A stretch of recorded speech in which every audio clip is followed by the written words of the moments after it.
नमस्कार साथियों, दैनिक समसामयिक मुद्दों से जुड़े हुए प्रश्नोत्तरी श्रृंखला के साथ मैं अमित आप सभी का पुनः स्वागत करता हूं। समसामयिक मुद्दों में आज के इस सेगमेंट में हमारे पास 10 प्रश्न कौन से हैं जानेंगे उनके बारे में और साथ ही बात करेंगे उनके व्याख्यात्मक हल के बारे में। तो चलिए शुरू करते हैं सेगमेंट को और देखते हैं कि आज के इस सेगमेंट में हमारे पास पहला प्रश्न क्या है। हमारे पास पहला प्रश्न है, हाल ही में पेपरलेस लाइसेंसिंग प्रोसेस नियम निम्नलिखित में से किस पेट्रोलियम नियम के तहत शुरू की गई है। हमारे पास ऑप्शन है पेट्रोलियम नियम 2002, पेट्रोलियम नियम 2008, पेट्रोलियम नियम 2020 और इनमें से कोई नहीं। तो इसका जो सही उत्तर होगा वो होगा पेट्रोलियम नियम 2002 के तहत इस लाइसेंसिंग प्रोसेस को शुरू किया गया है। तो पेट्रोलियम रोड टैंकरों के लिए जो है उद्योग और आंतरिक व्यापार के संवर्धन विभाग द्वारा पेपरलेस लाइसेंसिंग प्रोसेस की शुरुआत की गई है। यह किसके द्वारा शुरू की गई है? तो यह पेपरलेस लाइसेंसिंग प्रोसेसिंग पेट्रोलियम नियम जो है 2002 के तहत शुरुआत इसकी की गई है। DPIIT ने पेट्रोलियम और विस्फोटक सुरक्षा संगठन पेसो के माध्यम से यह प्रक्रिया शुरू की है। पेपरलेस लाइसेंसिंग प्रोसेस शुल्क भुगतान सहित आवेदनों की ऑनलाइन फाइलिंग की जाएगी, जिससे डिजिटलीकरण को बढ़ावा मिलेगा। बढ़ते हैं दूसरे प्रश्न की तरफ। दूसरा प्रश्न है हमारा, हाल ही में भारतीय मूल की सामिया नसीम को कहां पर न्यायाधीश के रूप में नियुक्त किया गया है। हमारे पास ऑप्शन है शिकागो, न्यूयॉर्क, वाशिंगटन और इनमें से कोई नहीं। तो जो इसका उत्तर है वो है शिकागो।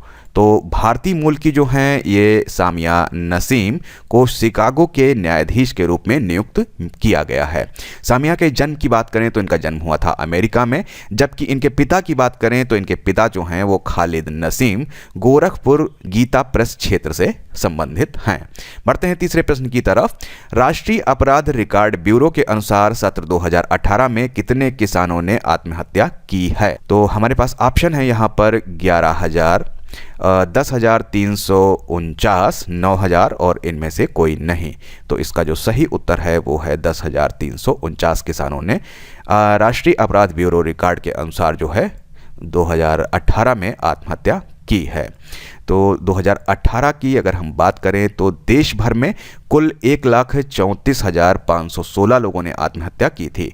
इस 7.7% आत्महत्याएं थीं वो किसानों की थीं। इससे पहले की अगर हम बात करें कि 2016 में तो उसमें 11,379 किसानों ने आत्महत्या की थी। इसमें से अगर हम बात करें इस बार के रिकॉर्ड में तो जिसमें कि शामिल हैं पश्चिम बंगाल, बिहार, उड़ीसा, उत्तराखंड, मेघालय, गोवा, चंडीगढ़, दमन और दीव, दिल्ली, लक्षद्वीप और पुदुचेरी द्वारा दिए गए जो आंकड़े हैं डेटा में, इसमें इन राज्यों या केंद्र शासित प्रदेशों में किसी भी किसान ने आत्महत्या नहीं की है।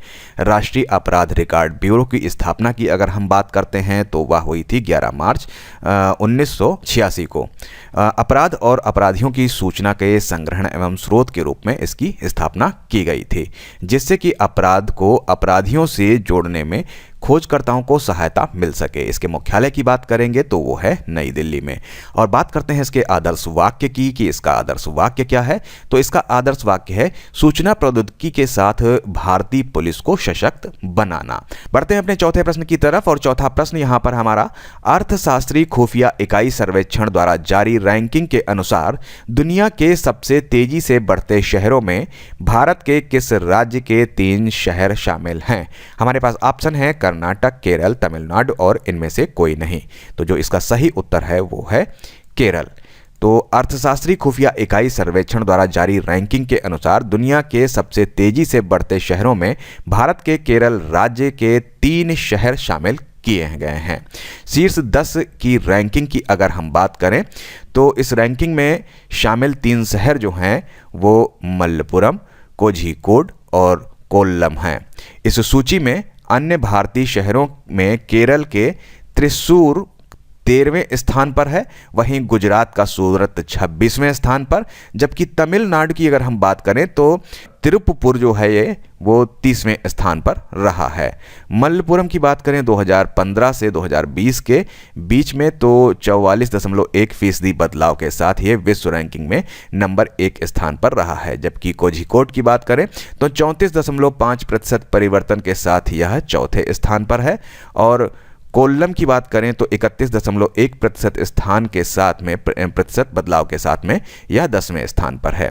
शीर्ष 10 सूची में अन्य शहरों में चीन के 3 एवं एक नाइजीरिया, ओमान और यूएई तथा वियतनाम में से शामिल हैं। बढ़ते हैं अपने अगले प्रश्न की तरफ। 5वां प्रश्न है हमारा, द पल्सेस कॉन्क्लेव 2020 यानी कि 2020 का 5वां संस्करण का आयोजन कहाँ किया जाएगा? हमारे पास ऑप्शन है लोनेवाला, भुसावल, नागपुर और इनमें से कोई नहीं। तो इसका आयोजन होगा लोनेवाला में। तो द पल्सेस कॉन्क्लेव 2020 का 5वां संस्करण जो होगा उसका आयोजन लोनेवाला महाराष्ट्र में किया जाएगा। इसका आयोजन जो होगा 12 से 14 फरवरी तक किया जाएगा। इसकी घोषणा जो है भारतीय दलहन एवं अनाज संघ द्वारा की गई है। तो बढ़ते हैं अपने अगले प्रश्न की तरफ। हाल ही में मिंती मिश्रा का निधन हो गया। वे प्रसिद्ध थीं, किस चीज़ के लिए प्रसिद्ध थीं? नृत्यांगना थीं वो, साहित्य से संबंधित थीं या खेल से संबंधित थीं? आपको बताना है या इनमें से कोई नहीं। तो इनका जो संबंध था वो था नृत्यांगना थी, ये नृत्य से इनका संबंध था।